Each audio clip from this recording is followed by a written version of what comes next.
에 나와 있듯이 블레셋 사람들이 섬기는 다곤 신이 반은 물고기 또 반은 사람 형상을 하고 있습니다. 이렇게 반은 물고기 반은 사람 형상을 하고 있는 이유는 다곤이라는 단어가 두 단어에서 유래되었기 때문입니다. 하나는 물고기라는 뜻의 단어 다그에서 유래했고 또 하나는 곡물이라는 뜻의 단어 다간에서 유래했습니다. 다곤신의 이름이 물고기와 곡물이라는 단어에서 유래했기에 다곤신의 형상이 반은 인간이고 반은 물고기이며 그 역할은 풍요를 주관하는 역할입니다. 지난주에 살펴보았듯이 이스라엘은 블레셋과의 두 차례 전쟁을 치렀습니다. 1차 전쟁에서 이스라엘 백성 4,000명이 죽자 이스라엘의 지도자들은 하나님의 임재를 상징하는 언약궤를 전쟁터에 가져오기로 합니다. 언약궤만 있으면 하나님께서 전쟁을 승리로 이끌어 주실 것을 기대했기 때문입니다. 그러나 기대와는 달리 이스라엘은 블레셋과의 2차 전쟁에서 3만 명이나 되는 인원이 죽었고 언약궤도 빼앗겼습니다. 이스라엘이 전쟁에서 승리하고 싶었다면 언약궤를 전쟁터에 가지고 올 것이 아니라 하나님께 회개하고 하나님과의 관계를 회복해야 했습니다. 삶에서는 하나님을 멸시하면서 언약궤만 붙들면 이길 수 있다고 생각한 것은 언약궤를 부적처럼 사용한 미신적이고 주술적인 신앙이었습니다. 그러니 언약궤를 전쟁터에 가지고 와도 이길 수 없었고 오히려 언약궤를 뺏기고 말았던 것입니다. 블레셋은 언약궤를 빼앗아 다곤 신전에 두었습니다. 언약궤를 다곤 신전에 둔 이유는 우리 신이 너희 신을 이겼다라는 사실을 보여주기 위함이었습니다. 고대 사람들은 전쟁에서 승리하면 상대방의 신상이나 성물을 빼앗아 자기 신전으로 가져가는 관습이 있었습니다. 블레셋도 같은 이유에서 언약궤를 다곤 신전에 둔 것입니다. 하지만 언약궤가 블레셋 땅에 들어가고 난 뒤 블레셋 땅에 큰 재앙이 임했습니다. 오늘 본문에 보면 블레셋의 세 개의 도시가 나옵니다. 아스돗, 가드, 에글론이지요. 블레셋에는 총 5개의 큰 도시가 있는데 그중 3개의 도시가 재앙을 겪게 됩니다. 재앙의 시작은 아스돗에 있는 다곤 신전에서부터였습니다. 아침에 다곤 신전에 가보니 다곤 신상이 마치 여호와 하나님께 절을 하듯 여호와의 궤 앞에 넘어져 있었습니다. 사람들이 다곤을 일으켜 세워두었지만 다음 날에는 다곤 신상이 목과 팔이 잘려서 몸통만 남아 있었지요. 다곤이 이렇게 된 것은 우연히 일어난 사건이 아니라 하나님께서 행하신 일이었습니다. 당시 전쟁에서 포로를 죽일 때에는 목이나 손목을 자르는 관습이 있었습니다. 포로로 잡은 적장을 죽여야 할 때는 목과 손목을 잘랐고 살려둘 필요가 있을 때에는 손목만 잘랐습니다. 그러니까 목과 손목을 자르는 행위는 우리가 완벽하게 이겼다라는 것을 보여주는 행위였습니다. 그래서 다윗이 골리앗과 싸워 이겼을 때에도 골리앗의 머리를 벤 것입니다. 다곤 신상의 목과 두 손목이 잘린 것도 같은 이유였습니다. 다곤의 목과 손목이 잘렸다는 것은 하나님께서 다곤을 이기셨다는 것을 보여준 사건입니다. 블레셋 사람들이 자기들이 섬기는 신이 여호와를 이겼다고 자부하고 있을 때 하나님께서는 다곤의 목과 두 손목을 끊어버림으로 인해 여호와 하나님이 진정한 신이시며 온 천하를 다스리시는 주인이심을 보여준 것입니다. 이뿐 아니라 6절에 보면 하나님께서 아스돗 사람들이 독한 종기로 고통을 당하게 하셨습니다.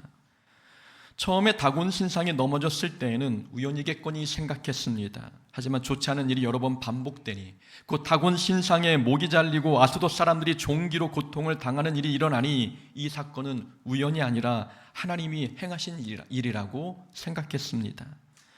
그래서 7절 하반절에서 그의 손이 하나님의 손이 우리와 우리 신 다곤을 친다라고 고백한 것입니다. 아스돗 사람들은 더 이상 언약궤를 가지고 있기 두려웠습니다. 그래서 언약궤를 블레셋의 또 다른 도시 가드로 옮겼습니다. 그랬더니 9절 말씀처럼 여호와의 손이 큰 환난을 가드 성읍에 내리셨고 가드에 사는 사람들도 독한 종기로 고통을 당하게 되었습니다.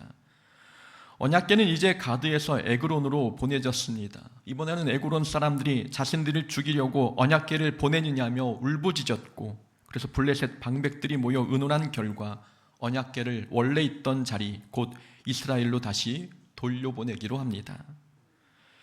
블레셋의 세 개 도시가 언약궤로 인해 재앙을 겪었습니다. 놀라운 일이지 않습니까? 이스라엘이 군대를 동원하고도 블레셋을 한 번도 이기지 못했는데 하나님께서는 군대 없이 홀로 블레셋과의 싸움에서 이기셨습니다. 오늘 본문이 강조하는 것이 바로 이 부분입니다. 오늘 본문은 하나님께서 친히 블레셋과 싸워 이기셨음을 강조합니다. 그래서 성경은 이 싸움의 주체가 하나님이심을 강조하기 위해 여호와의 손이라는 단어를 반복해서 언급하고 있습니다. 6절, 9절, 11절에서 여호와의 손이라는 단어가 나오고 7절에서는 블레셋 사람의 입을 통해 여호와의 손이 우리를 치셨다라는 것을 밝히고 있습니다. 성경은 여호와의 손을 반복해서 언급함으로 인해 블레셋에 내려진 재앙은 우연이 아니라 하나님께서 일하신 결과임을 만천하에 보여주셨습니다. 그로 인해 오늘 본문이 말하고 싶어하는 것은 하나님의 영광은 떠나지 않았다라는 내용입니다. 하나님의 영광이 이스라엘을 떠나지 않았다는 것, 이것이 오늘 본문이 우리에게 말해주고 있는 핵심입니다. 지난주 설교에서 비느하스의 아내가 아들을 낳고 그 아들의 이름을 이가봇이라고 지었다는 내용을 살펴보았습니다. 이스라엘이 전쟁에서 패해 남편이 죽고 언약궤를 빼앗기자 비느하스의 아내는 하나님의 영광이 이스라엘을 떠났다고 생각했습니다. 그래서 아들의 이름을 하나님의 영광이 떠났다라는 뜻의 이가봇으로 지었던 것입니다. 그러나 떠난 줄 알았던 하나님의 영광이 블레셋 땅에서 드러났습니다. 전쟁터에서 잠잠하셨던 하나님께서 블레셋 땅에서 다곤을 무너뜨리시고 성읍의 재앙을 내리심으로 영광을 드러내셨습니다. 언약궤를 빼앗기고 승전가를 부르던 블레셋이 12절에 이르러서는 재앙 때문에 고통의 부르짖음이 하늘을 찔렀습니다. 그만큼 하나님의 영광이 블레셋 사람들조차 인정할 만큼 그 땅에서 높아진 것입니다. 하나님의 영광은 떠난 것이 아니었습니다. 사람들의 죄로 인해 가려진 것뿐이었습니다. 이스라엘 백성이 타락했기 때문에 하나님께서 전쟁터에서 돕지 않으셨던 것이지 하나님의 영광이 줄거나 그 능력이 부족해서 침묵하셨던 게 아니었습니다. 블레셋 땅에 드러난 하나님의 능력과 영광을 보니 하나님은 변함없이 어미하시고 존귀하시며 영광스러운 분이십니다. 하나님은 존재 자체가 영광스러운 분임을 스스로 드러내시기 위해 블레셋 땅에서 놀라운 일을 행하셨습니다. 하나님의 영광은 떠난 게 아니라 가려진 것임을 가르쳐주고 있는 본문입니다. 이렇게 하나님은 절대로 우리를 떠나지 않으십니다. 하나님이 떠나신 게 아니라 내가 가린 것입니다. 먹구름이 태양을 가리면 빛이 비치지 않듯 우리의 죄악이 하나님의 영광을 가려서 하나님의 은혜와 능력이 우리 삶에 나타나지 않은 것입니다. 우리가 하나님의 영광을 가린 것이지 하나님은 한 번도 우리를 떠나지 않으시고 우리와 함께 계셨습니다. 생각해 보십시오. 하나님은 우리와 함께 하시기 위해 이 땅에 인간의 몸을 입고 우리 곁에 오셨습니다. 그래서 우리는 하나님을 임마누엘 하나님이 우리와 함께 계시다라는 뜻의 임마누엘 하나님이라고 부릅니다. 우리와 함께 하시기 위해 하늘 보좌까지 버리신 하나님이신데 그런 하나님이 우리를 떠나시겠습니까? 우리 하나님은 이가봇의 하나님이 아니라 임마누엘의 하나님이십니다. 그러니 하나님께서 침묵하신다고 느낀다면 하나님을 원망하지 말고 속히 회개해야 합니다. 하나님의 도움이 사라진 것처럼 느껴진다면 하나님을 탓하지 말고 우리에게 문제가 있음을 깨닫고 속히 하나님께 돌아와야 합니다. 하나님이 떠나신 게 아니라 내 죄가 하나님의 영광을 가린 것일 수 있기 때문입니다. 하나님과의 관계가 회복될 때 하나님의 영광을 가린 죄의 먹구름이 걷히고 은혜의 빛이 우리 삶에 비치게 됩니다. 자, 하나님의 언약궤가 블레셋 땅에 들어가면서 그 땅에 재앙이 임했습니다. 본문을 보면 하나님께서 내리신 재앙이 갈수록 심해졌다는 것을 알 수 있습니다. 6절에 보면 여호와의 손이 아스돗 사람에게 엄중히 더하사라는 표현이 나옵니다. 엄중히라는 단어는 매우 엄하고 무겁게라는 뜻입니다. 이 단어만 보더라도 하나님께서 아스돗 사람들을 매우 엄하게 벌하셨다는 것을 알 수 있습니다. 9절에는 큰 환난이라는 단어가 나옵니다. 그리고 11절에는 사망의 환난이라는 표현이 나오지요. 하나님의 징계가 뒤로 갈수록 더 커지고 있음을 보여주고 있습니다. 엄중한 징계가 큰 환난이 되었고 큰 환난이 사망의 환난으로 바뀌었습니다. 하나님의 징계의 수위가 점점 강해지고 있는 것입니다. 만약 블레셋 사람들이 언약궤를 이스라엘로 보내지 않았다면 블레셋에 남은 두 도시도 큰 고통과 환난을 겪었을 것입니다. 그런데 우리가 여기서 알아야 할 것은 블레셋 땅에 임한 이 재앙을 이스라엘 사람들은 모르고 있었다는 사실입니다. 이스라엘 사람들은 빼앗긴 언약궤만 생각하면서 하나님의 영광이 이스라엘을 떠난 줄로만 알고 있었습니다. 그러나 하나님은 영광을 거두신 게 아니라 블레셋 땅에서 그 영광을 드러내시며 일하고 계셨습니다. 더 정확히 말하면 하나님은 블레셋 땅에서 이스라엘을 대신해 싸우고 계셨습니다. 하나님은 우리가 모르는 사이에도 우리를 위해 일하고 계시는 분임을 가르쳐주고 있는 내용입니다. 하나님께서 이스라엘이 모르는 사이에 블레셋에서 일하시는 것처럼 하나님은 우리가 알지 못하는 사이에도 우리를 위해 친히 일하십니다. 그러니 우리 눈에 하나님의 도움이 보이지 않는다고 해서 실망하거나 원망하지 않아야 합니다. 우리 삶에는 우리가 모르는 하나님의 은혜가 많습니다. 블레셋 사람들이 언약궤로 인해 큰 재앙을 입자 언약궤를 이스라엘에 돌려보냈습니다. 6장 13절에 보면 언약궤가 벳세메스에 도착하는 장면이 나옵니다. 벳세메스는 블레셋 국경과 가까운 곳에 있는 유다 지파 성읍입니다. 언약궤가 돌아왔다는 것, 이건 이스라엘 입장에서는 놀라운 일이었습니다. 언약궤를 빼앗기는 바람에 나라 전체가 큰 충격에 휩싸였는데 그 언약궤가 암소가 이끄는 수레에 실려 이스라엘 땅으로 돌아왔습니다.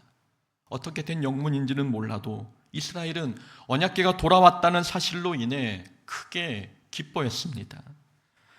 하지만 사람들은 언약궤가 돌아오게 된 배경은 모릅니다. 하나님께서 블레셋 땅에서 놀라운 일을 행하셨다는 사실, 하나님께서 이스라엘을 위해 다곤신을 무너뜨리고 블레셋 땅에 재앙을 내리셨다는 사실, 이스라엘 사람들은 몰랐습니다. 그래서 기쁘긴 한데 이 기쁨이 어떻게 해서 자신들에게 임하게 되었는지 모르는 것입니다. 우리 삶도 그렇습니다. 기쁜 일을 겪으면서도 이 기쁨이 어떻게 우리 삶에 찾아오게 되었는지 우리는 모를 때가 많습니다.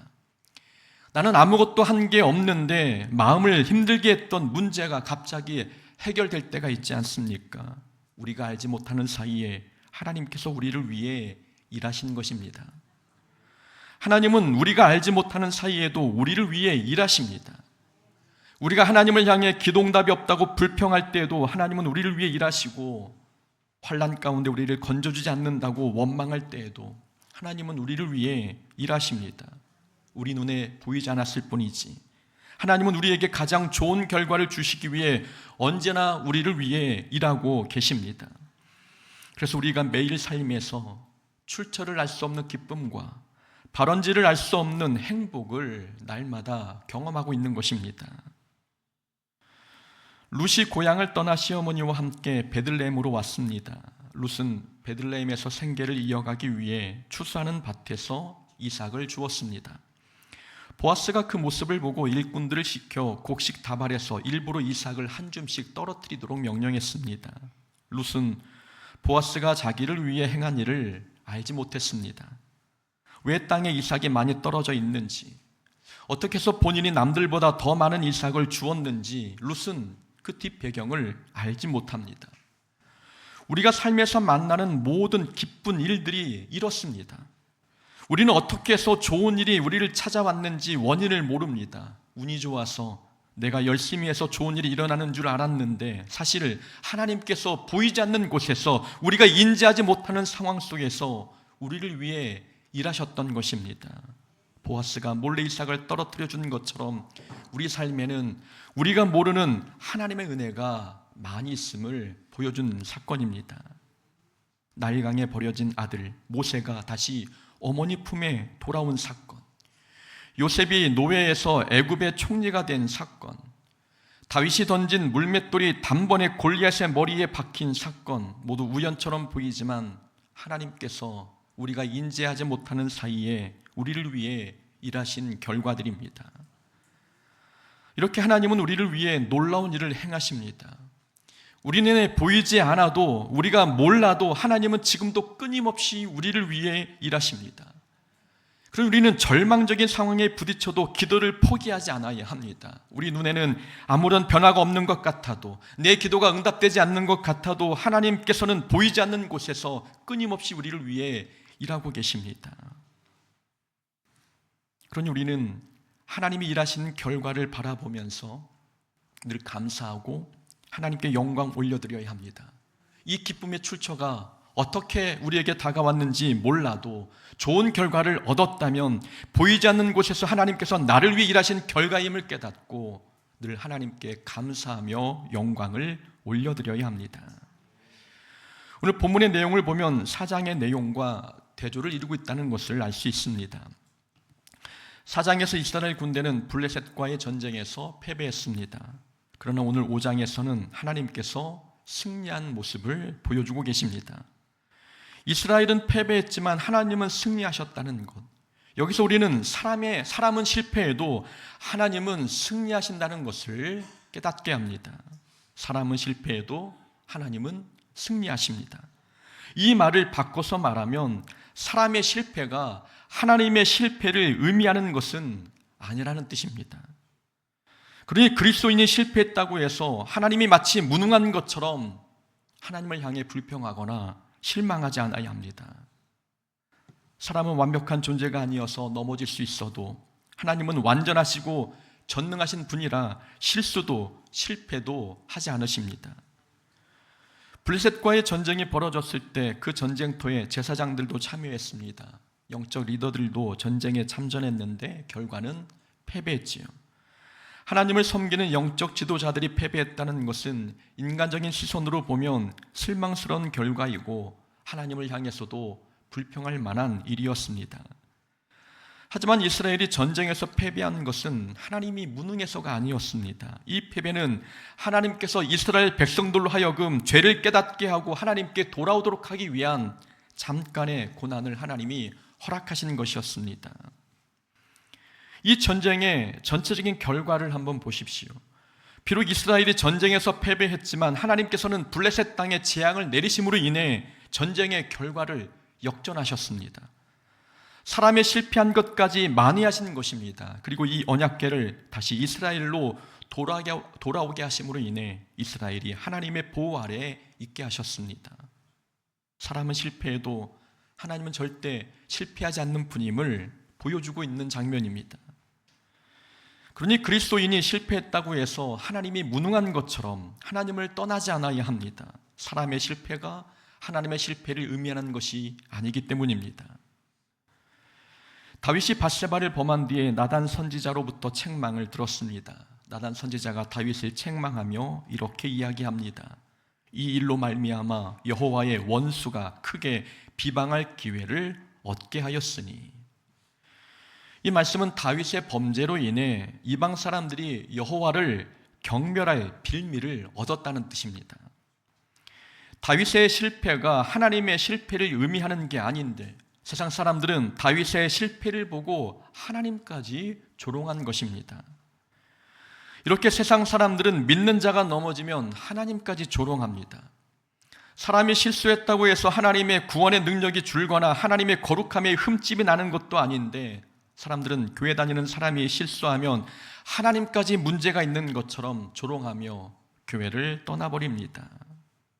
가장 어리석은 일은 사람에게 실망했다고 믿음까지 포기하는 것. 이것이 가장 어리석은 결정입니다. 누가 실수했다고 해서 하나님까지 부인하는 것은 본인에게 더 큰 손해이지 않겠습니까? 사람은 실수해도 예수님이 길이요 진리요 생명인 것은 변하지 않는 사실입니다. 어떤 그리스도인이 실망스럽게 보인다 해도 구원의 길이 예수님 말고 다른 데 있는 것은 아닙니다. 성도가 연약하여 넘어질 수 있어도 구원은 오직 예수님을 통해서만 얻을 수 있습니다. 그러니 사람 때문에 믿음을 포기하지 않아야 합니다. 사람 때문에 믿음을 버리는 것은 사람이 마음에 들지 않는다고, 선장이 마음에 들지 않는다고 풍랑이는 바다로 뛰어내리는 것과 같습니다. 사람은 흔들려도 복음의 능력은 변하지 않습니다. 교회가 흠이 많아 보여도 교회의 주인 되신 예수님은 흠이 없습니다. 교회 리더는 넘어질 수 있어도 교회를 향한 하나님의 보호하심과 계획은 절대 실패하지 않습니다. 그러므로 사람에게 실망했다고 해서 하나님을 떠나지 말고 언제나 신실하신 하나님께 우리의 시선을 고정해야 합니다. 우리는 미쁨이 없을지라도 주는 항상 미쁘시니, 바울이 디모데에게 한 말씀입니다. 사람은 신실하지 못해도 예수님은 늘 신실하시다는 말씀입니다. 사람은 변덕이 심해 믿을만하지 못하지만 예수님은 절대 변치 않으시는 믿을만한 분임을 가르쳐준 것입니다. 그래서 미가 선지자는 이웃을 믿지 말고 친구를 의지하지 말라고 가르치고 있습니다. 그러면서 고백하기를 오직 나는 여호와를 우러러 보며 나를 구원하시는 하나님을 바라보나니 라고 고백했습니다.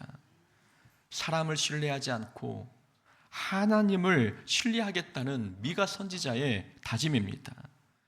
이 말은 바꿔 말하면 사람은 사랑의 대상이지 신뢰의 대상이 되거나 믿음의 대상이 될 수 없다는 말씀입니다.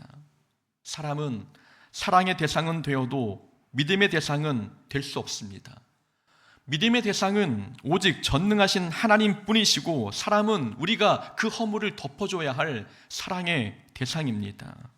믿음의 대상과 사랑의 대상을 혼동할 때, 그래서 우리는 신앙생활에서 사람 때문에 시험에 드는 것입니다. 지난달에 새가족 교육을 진행하면서 각 사람의 성격 유형을 점검했습니다. 질문지를 통해 점검한 성격 유형은 총 21개였지요. 그런데 신기한 것은 그 많은 성격 유형 중에서 장점만 있는 성격은 존재하지 않는다는 점입니다. 모든 사람, 모든 성격 유형에는 장점도 있지만 단점도 있었습니다. 이 세상에 완벽한 사람은 없다는 것을 보여준 성격 유형 검사였습니다. 그래서 사람은 믿음의 대상이 될 수 없습니다. 하나님께서도 서로 사랑하라고 말씀하셨지 사람을 믿음의 대상으로 삼으라고는 말씀하지 않으셨습니다. 그러니 사람이 실망스럽다고 해서 믿음까지 무너지지 않도록 조심해야 합니다. 사람은 원래 연약한 존재이고 허물이 많은 존재인 것입니다.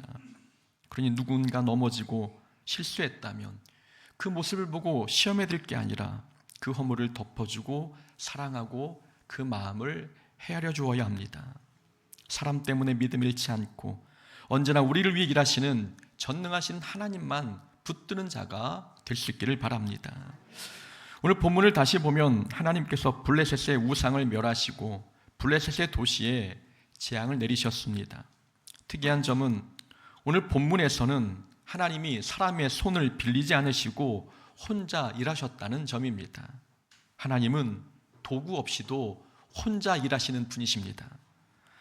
사사기에서는 기드온, 삼손 같은 사사를 도구 삼아 이방을 치셨습니다. 하지만 오늘 본문에서는 어떤 사람의 손도 빌리지 아니하시고 하나님은 홀로 블레셋을 치셨습니다. 하나님은 도구가 없어도 주권적으로 홀로 일하시는 분임을 보여준 것입니다.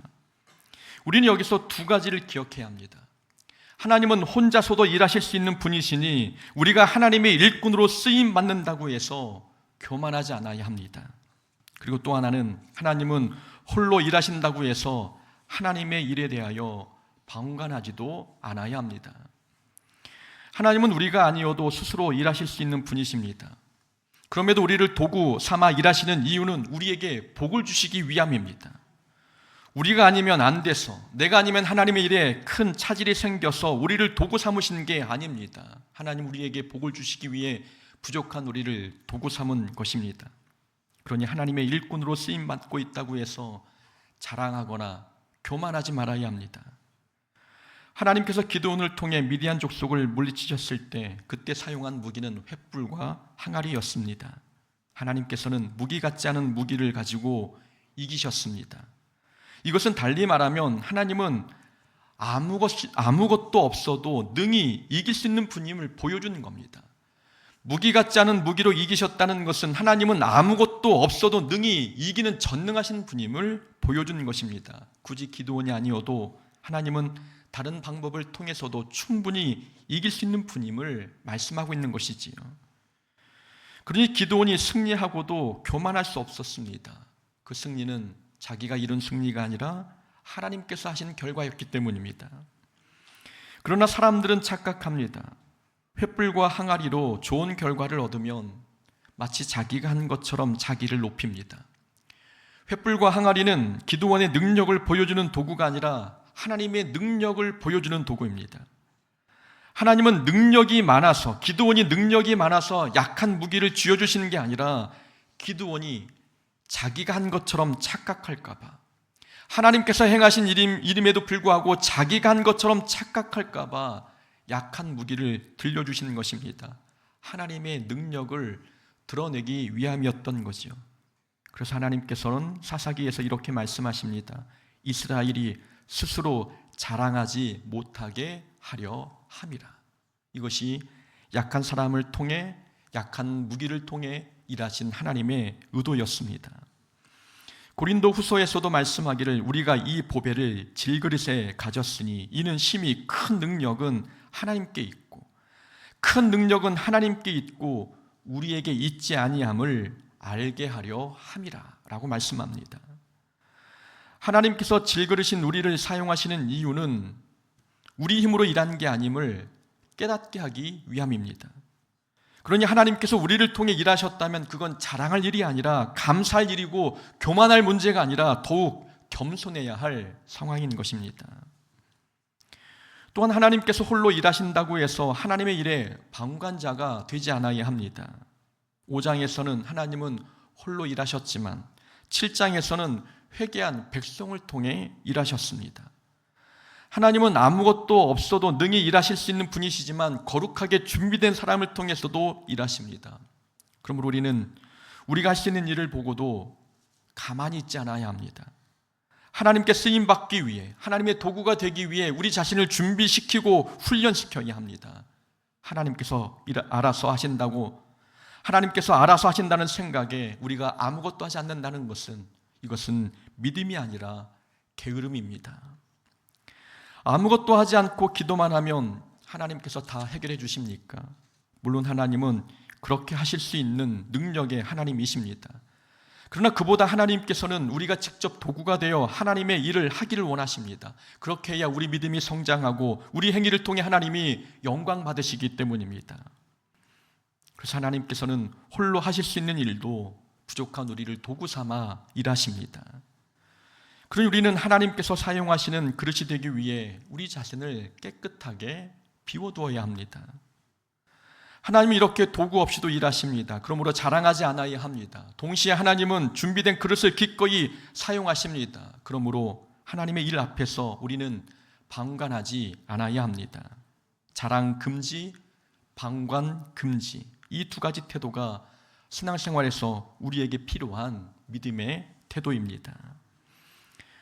추석 명절을 앞두고 온 가족이 모였습니다. 우리 교회 성도들의 가정에 하나님의 영광이 드러나길 소망합니다. 우리 가정 안에 모든 우상이 멸하여지고 하나님의 주인 되심이 회복됨으로 인하여서 가려졌던 하나님의 영광이 우리 가정에 드높아지기를 소망합니다.